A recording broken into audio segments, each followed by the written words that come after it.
A single whispered sentence at a closed-door palace gathering sent tremors through the centuries-old corridors of Windsor Castle. What began as a hushed comment between confidantes has now exploded into a full-blown royal shake-up. Duchess Sophie, once considered neutral in the royal divide, has made a decision that redefines loyalty, and Camilla didn't even see it coming. Before we go deeper into what this really means for the royal family, make sure to subscribe so you don't miss a single update. The corridors of Windsor had grown too quiet. For months, tensions swirled like a storm, gathering strength unseen but deeply felt. And then, in a room filled with ancient portraits and fresh tensions, a whisper was all it took. Duchess Sophie leaned close to an aide and uttered words so loaded, so precise, that within 24 hours, royal aides were scrambling, press officials were panicking, and the entire monarchy seemed to tip on its axis. No announcement had been made yet, but the machinery was already in motion and the target was unmistakable, Camilla. For years, Sophie had remained carefully composed, playing the diplomat, the bridge between the old guard and the future monarchs. But not anymore. The moment had come to choose, and Sophie chose Catherine. Insiders say the timing wasn't coincidental. After months of escalating whispers behind palace doors, with growing discontent over Camilla's consolidation of symbolic authority, Sophie struck. And the most shocking element? She did it without fanfare. There was no press release, no dramatic confrontation, just a silent ripple that became a wave. The move not only undercut Camilla's position, but placed Catherine in a role more visible, more official, and far more symbolic than ever before. The baton, it seemed, was being passed, but not to the woman who once believed she was untouchable. Camilla wasn't even present at the initial meeting where discussions began. That absence spoke volumes. Sources confirmed she had been advised not to attend by someone close to the king himself. Whether that was sabotage or calculated strategy remains unclear, but what's certain is this: her absence left a void, and Sophie filled it with purpose. She had watched, waited, and when the opening came, she moved like a seasoned strategist. She wasn't just defending Catherine. She was redefining the lines of royal loyalty. Not long after, whispers became confirmations. A low-quality audio clip, leaked by an anonymous staffer, captured Sophie referencing a necessary shift and a rebalancing of respect. The recording didn't name names, but it didn't have to. Everyone knew who the shift was from and who it was toward. The walls of Windsor had heard everything, and now so had the world. Windsor Castle, a symbol of continuity and stability, had become the stage for one of the most ruthless power shifts in recent memory. It wasn't the setting of a battle, but it was certainly its battleground. The weight of Sophie's decision wasn't just about patronages or titles. It was a statement, a declaration that the future of the monarchy belonged to someone else now. Camilla, once at the heart of the royal power circle, had been blindsided not by an enemy, but by someone she never thought would turn. But what began as a whisper quickly evolved into action, public, irreversible, and deeply humiliating for one woman in particular. In an event meant to signify unity, a missed handshake between Duchess Sophie and Queen Camilla sparked global speculation. But behind the awkward pause was a calculated move, one that marked the beginning of Camilla's quiet removal from royal influence. It was supposed to be routine, a ceremonial gathering of senior royals meant to project calm amidst a brewing storm. But when Sophie walked toward Camilla and paused just long enough for the cameras to capture the moment, everything changed. Camilla extended her hand in what seemed like muscle memory, an expectation built over years of assumed authority. But Sophie simply turned, nodding vaguely as if she hadn't noticed, her eyes locking with someone else's before taking her place beside Catherine. The air thickened. A second passed, then two, and the silence that followed screamed louder than any words ever could. It was a moment that would go on to fracture the public image of royal cohesion, and those inside the palace knew it wasn't a mistake, it was a message. Body language experts dissected the footage within hours. Analysts highlighted the stiffened jaw, the forced tilt of Camilla's lips, the barely hidden tension in her shoulders. Headlines exploded with phrases like deliberate freeze-out and royal snub in real time. What the cameras didn't capture was more telling: Sophie's pulse steady, her smile unshaken, her focus unwavering. She had rehearsed this. This wasn't discomfort, this was declaration. And Camilla, ever the seasoned performer, returned the gesture with a brittle grin that failed to mask the panic rising beneath her carefully painted composure. Behind the scenes, the atmosphere was radioactive.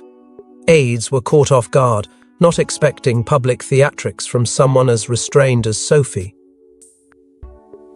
But they didn't understand. This wasn't theatre, this was strategy.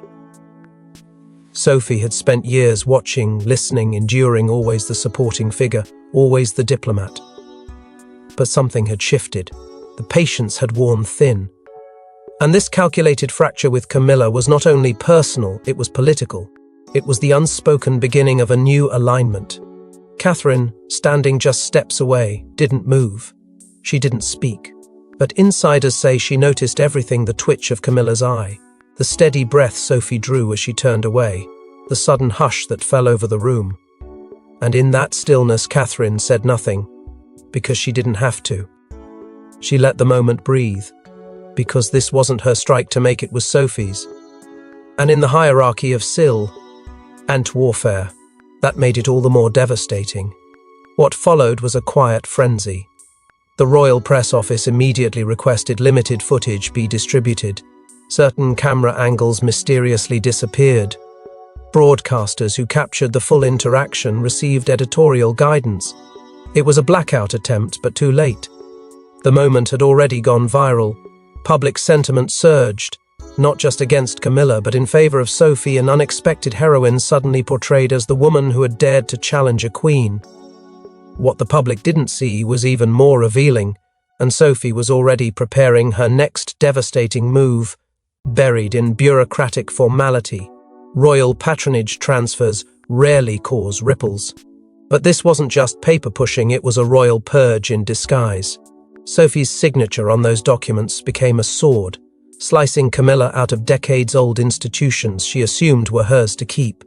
The list came sealed in a discreet leather folder, delivered not with a royal trumpet, but with silence, a symbol of how real power moves.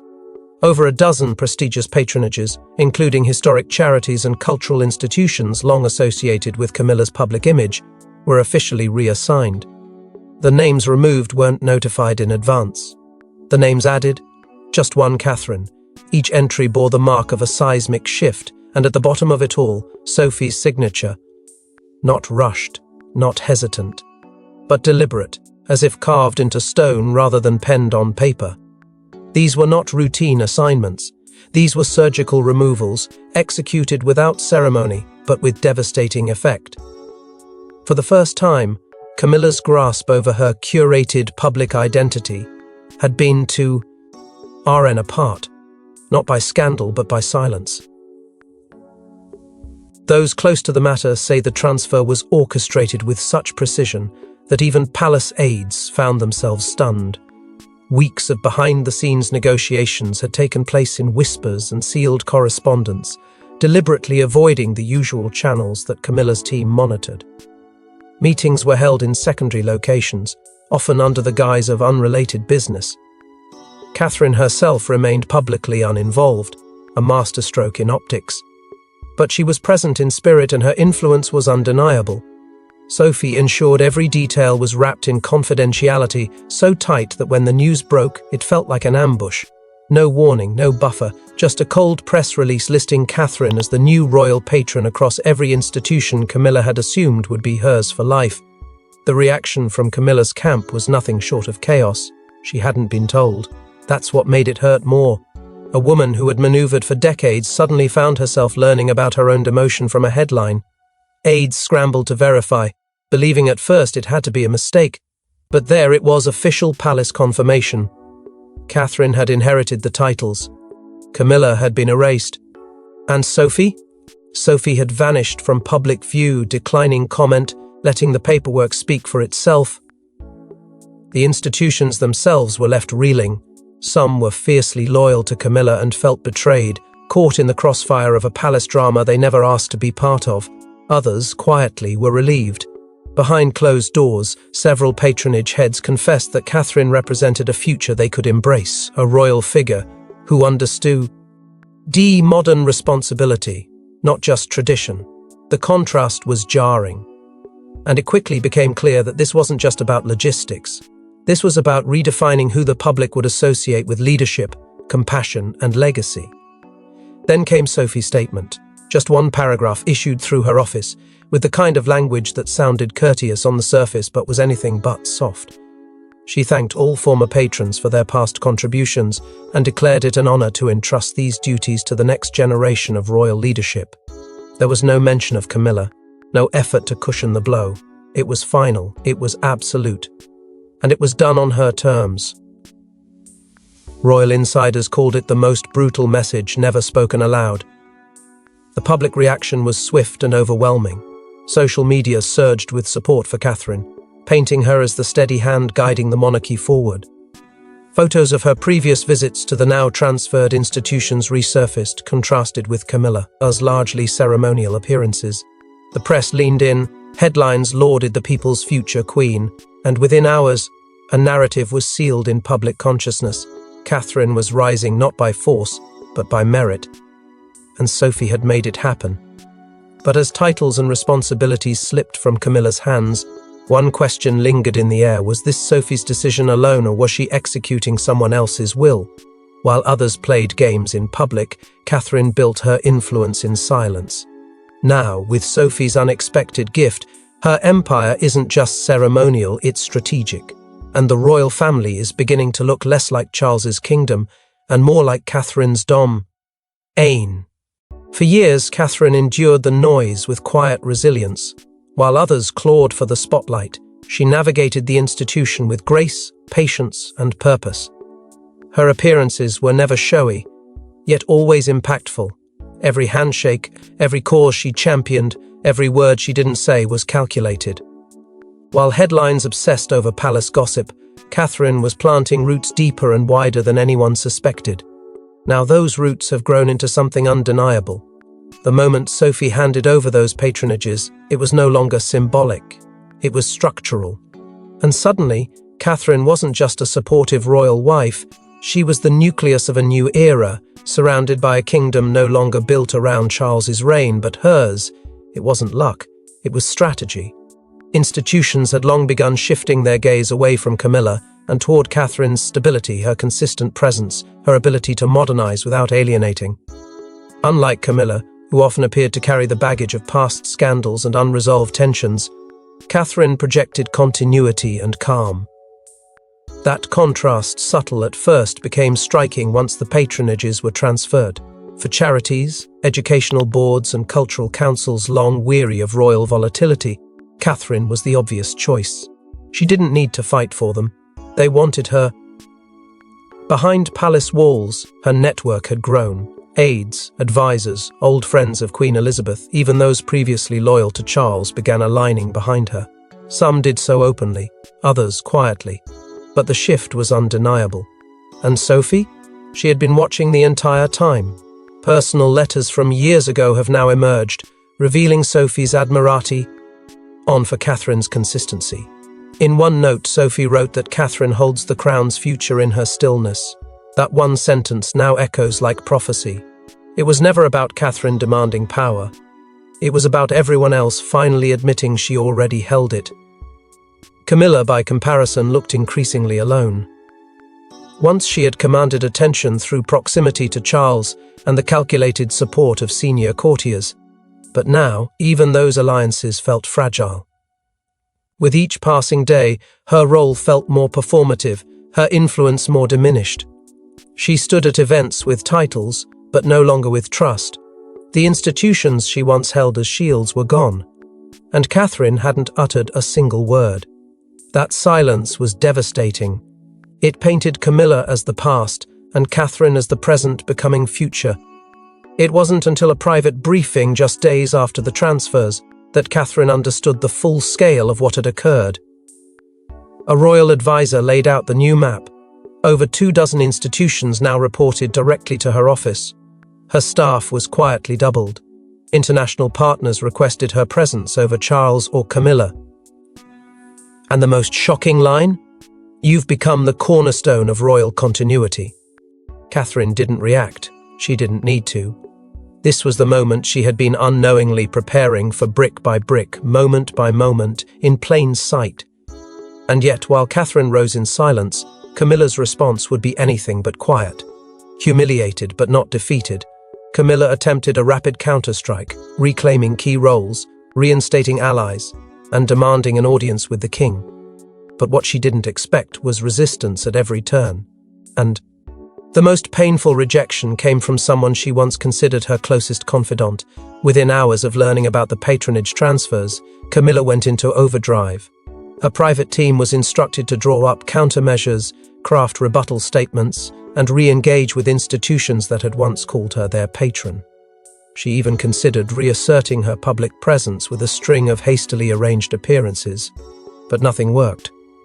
Royal staff quietly declined involvement. Invitations she issued went unanswered, and when she tried to stop the transition through internal channels, the doors slammed shut one by one. Her most immediate move, a confidential meeting request with Charles, was met with silence. Those close to the king described his demeanor as coldly neutral, as if he'd already accepted the change. One aide reportedly overheard him say, "Let them carry on," before walking out of the room. In desperation, Camilla tried reaching out to Sophie herself. For decades, they had shared quiet confidences, stood beside each other at events, even defended one another in palace storms. But now her calls were blocked. The message was subtle but cutting, unavailable. "Please do not disturb." Aides didn't flinch. They had been given clear instruction. Sophie was off limits. Camilla was no longer to be included in her inner circle. It wasn't just a refusal, it was exile.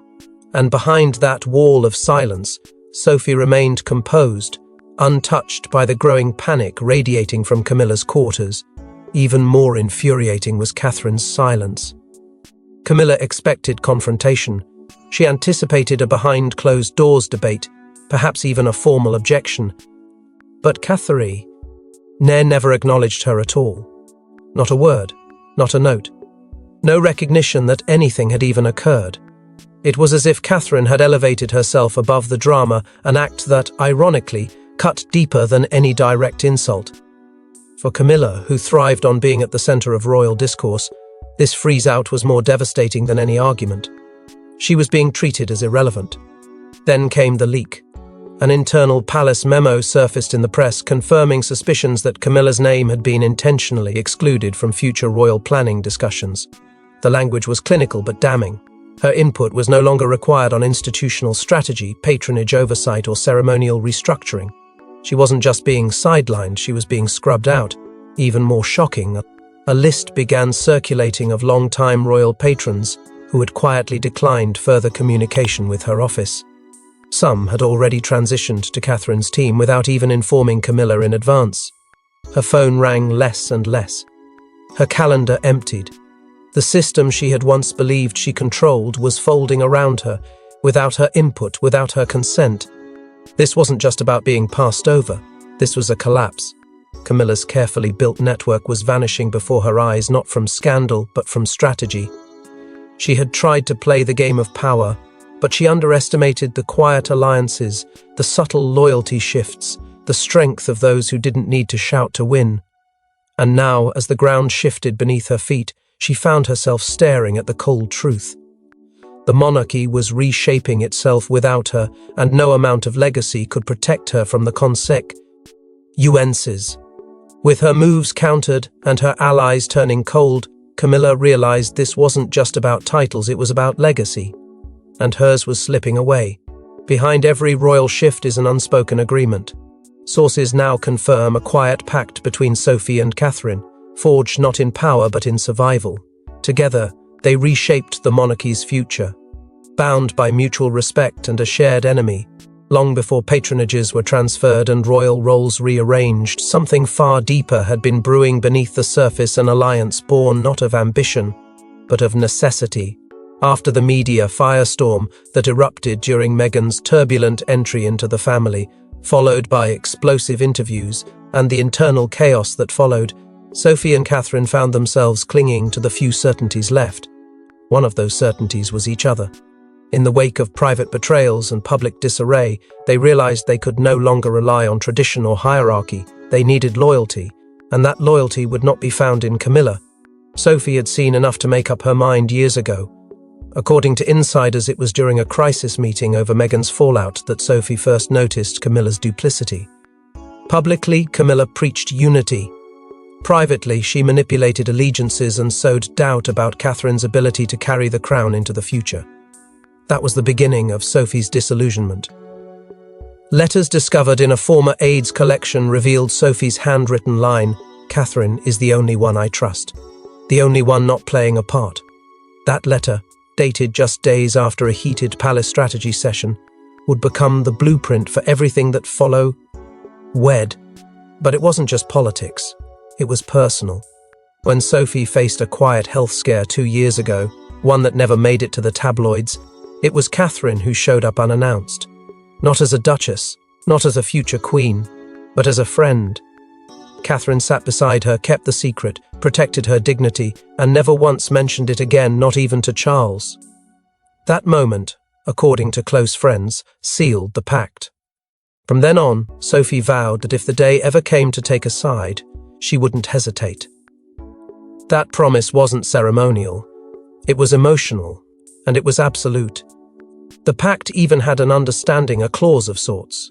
If Sophie ever had to transfer influence, she would pass it to Catherine, not out of deference to rank, but out of belief in her ability to endure. Catherine, after all, had faced more than public scrutiny. She had survived palace games, shifting alliances, and the cold indifference of senior courtiers who doubted her. But she remained unshaken. That resilience is what Sophie believed the monarchy needed, not Camilla's control, but Catherine's composure. And then came the photo. Leaked quietly to the press, but never officially confirmed, it showed Sophie and Catherine seated in a secluded royal garden, deep in conversation. No other aides present, no signatures exchanged. Just two women, speaking with the gravity of history resting on their shoulders.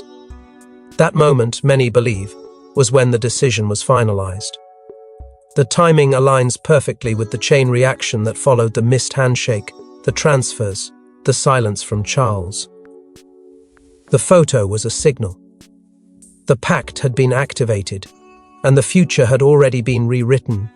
But just as the public began embracing the new royal alliance, a royal scandal threatened to unravel it all. Days after the transfers, a mysterious leak hit the press, a trove of internal messages, voicemails and records, exposing Camilla's secret attempts to influence appointments, block Catherine's rise, and control the narrative. Someone inside the palace had flipped, and it wasn't hard to guess who.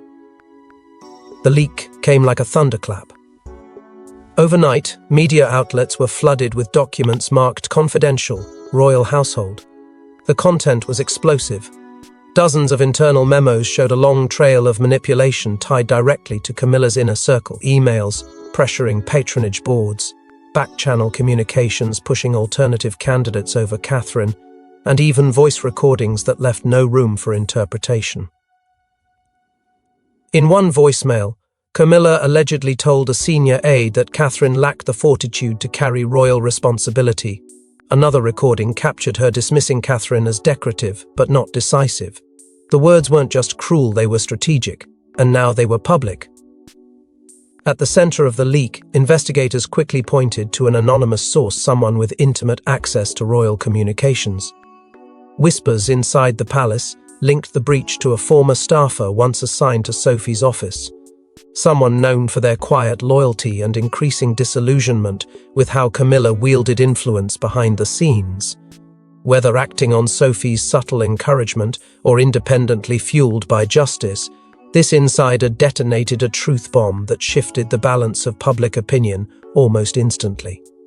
Overnight, Catherine transformed from graceful successor to targeted survivor, and Camilla from queen consort to political schemer. The materials were damning. Screenshots showed Camilla's team lobbying key organizations to delay decisions regarding patronage realignment. in an attempt to stall Catherine's formal onboarding. There were references to containing her visibility and repositioning priorities that read less like strategy and more like sabotage.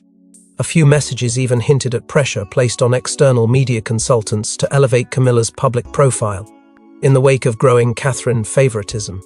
But the most damaging document wasn't written by Camilla. It was a reply, one that said simply, "Understood. We'll adjust the coverage plan accordingly." That single sentence confirmed the collaboration, the manipulation, and the fear that Catherine's influence could eclipse Camilla's once and for all. As the press devoured every line, public sympathy tilted sharply. Social media erupted with hashtags defending Catherine and condemning the cold, calculated effort to undermine her. Longtime royal watchers expressed shock at the audacity of Camilla's strategies. Even former critics of Catherine now praised her restraint and dignity under what was clearly sustained internal attack. News outlets revisited Catherine's public engagements, highlighting how she had never retaliated or even responded, not with words, not with gestures.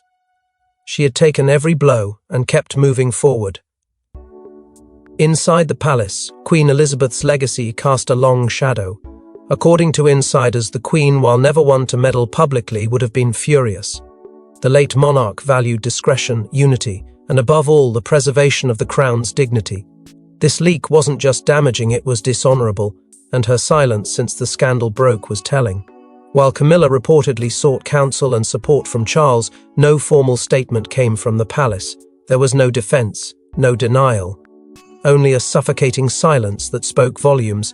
And in the midst of the chaos, a final document emerged, one Camilla had tried to bury years ago. Buried deep in the Queen's legal estate was a clause that no one had spoken of until now. A clause that granted Sophie discretionary power over several patronages upon the monarch's passing. Power she held quietly, until Catherine needed it most. For years, the Queen's estate was considered settled, painstakingly organized, intentionally quiet, and fiercely guarded by the very few who had access to its full scope. But hidden beneath layers of ceremonial directives and public declarations was one clause, buried in the fine print of a sealed addendum. Legal experts, now dissecting the sudden legitimacy of Sophie's transfer of patronages to Catherine, traced the clause back to a set of private instructions penned not by advisors, but by the Queen herself. These instructions named Sophie as the sole executor of a select category of patronages, with the freedom to reassign them at her discretion in response to evolving character and institutional need. Those 7 words were all Sophie needed to act, and she waited, quietly. Until now.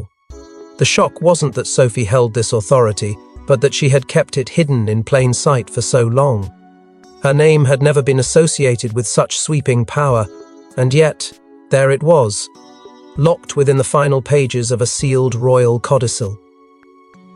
Legal teams reviewing the documentation confirmed its authenticity. It was signed in the Queen's own hand, dated 4 months before her passing, and witnessed by 2 aides who have since stepped away from royal service. The clause was clear, and it held weight. It allowed Sophie to bypass royal approval, to reassign without consultation, and to do so without obligation to explain her decision to anyone, not even the monarch. What raised even more questions, however, was the deliberate absence of Camilla's name anywhere in the document. Some saw it as a strategic oversight, others called it a quiet correction. But one former royal secretary claimed off the record that Camilla's exclusion was very much intentional. According to internal notes, the Queen had expressed concern during a private conversation that too many decisions rest in the hands of those who haven't earned the people's trust. No one was named, but in hindsight, the implication is chillingly clear. Camilla was never meant to have control over the institutions now handed to Catherine. The trigger that allowed Sophie to finally act came last year, when Camilla gave a speech that reportedly crossed a line. Delivered at a closed-door charity gala, the speech, though never made public, allegedly included veiled criticism of younger royals and their misguided attempts at modernizing tradition. According to sources in attendance, it was the final confirmation Sophie needed. The clause had been written with such scenarios in mind, granting Sophie the power to intervene if public trust was at stake. And in that moment, she knew it was time. When Catherine was finally told about the clause, during a private meeting in the days leading up to the transfer announcement, she reportedly fell into stunned silence. Those present described her as overwhelmed not by the power itself, but by the fact that the Queen had planned so far ahead. She had no idea, no expectation, and certainly no demand, but the Queen had seen something in her. A quiet resolve, a durability under pressure, a kind of integrity that couldn't be bought or faked. And now, through Sophie's hand, the Queen had spoken from beyond the veil. After the meeting, as Catherine prepared to leave, Sophie leaned in and whispered 7 words that would haunt the palace for days. The Queen knew how this would end. It wasn't a threat, it wasn't arrogance, it was closure. And confirmation that every move Sophie had made, every silence she held, every line she crossed, was part of a plan crafted long ago in the confidence of 2 women who knew that the monarchy's survival depended on legacy, not ego. With the will's revelation validating the transfer, all eyes turned toward King Charles. What would he do next? In the end, the most powerful statement wasn't made with words but with silence. King Charles, once torn between wife and legacy, stood quietly as the tides turned. His silence said it all. And for Camilla, that silence was deafening. Behind the gates of Buckingham Palace, aides expected fury. They braced for emergency meetings, for sharp commands from a monarch known for his meticulous attention to hierarchy. But none came. When presented with the final patronage documents, when told Sophie had exercised legal authority backed by the late Queen's private clause, Charles simply looked over the pages and, after a pause, muttered 3 words, "Let it be." It was not approval, not exactly, but it was permission. He would not stop it. He would not challenge Sophie. And more importantly, he would not defend Camilla. That decision, or lack thereof, sent shockwaves through the royal household. For years, Charles had juggled allegiance between duty and devotion. But now, in the wake of Sophie's move and the growing public support for Catherine, he chose retreat. Perhaps he saw the writing on the wall. Perhaps he feared the backlash that would come from undermining the Queen's hidden wishes. Or perhaps, deep down, he understood what few dared to say aloud, that the future of the monarchy was safer in Catherine's hands than in Camilla's, as Catherine's saint. Ept fully into her expanded role, there was no coronation, no speech, just quiet authority, the kind that didn't need ceremony to be felt. Meetings that once required multiple sign-offs were now streamlined through her office. Her staff, once a modest operation, had grown in size and influence. Foreign dignitaries began requesting audiences with her, not out of protocol but out of preference. Even the press, once divided, had turned. Articles no longer speculated on whether Catherine would be queen, they asked when. Camilla, on the other hand, began to disappear. One by one, her upcoming engagements were cancelled. Some blamed scheduling conflicts, others cited health. But insiders whispered the truth: she was no longer invited. Event organisers, now aligned with Catherine and Sophie, quietly distancing themselves from the Queen consort whose shadow was no longer seen as noble but obstructive. Once adored by a corner of the press, Camilla now found her name absent from headlines, her photos cropped from frames, her presence reduced to a footnote in a story she once believed she'd authored. And the people noticed. Crowds that once politely applauded Camilla began to cheer wildly for Catherine. In one striking moment, now immortalized in a viral clip, Camilla stood alone on the edge of a royal balcony, watching as the crowd below erupted in chants of Catherine. Catherine. She didn't wave. She didn't smile. She simply stepped back, disappearing into the palace as if swallowed by the weight of her own fading relevance. The monarchy hadn't needed to say a word. Its actions, its absences, its shifting loyalties had declared everything. The monarchy has spoken not with decrees or proclamations, but with choices, alliances, and silence. And now the new era begins, with Catherine at the helm. Thanks for watching. Please don't forget to like and subscribe, and we will see you in next one.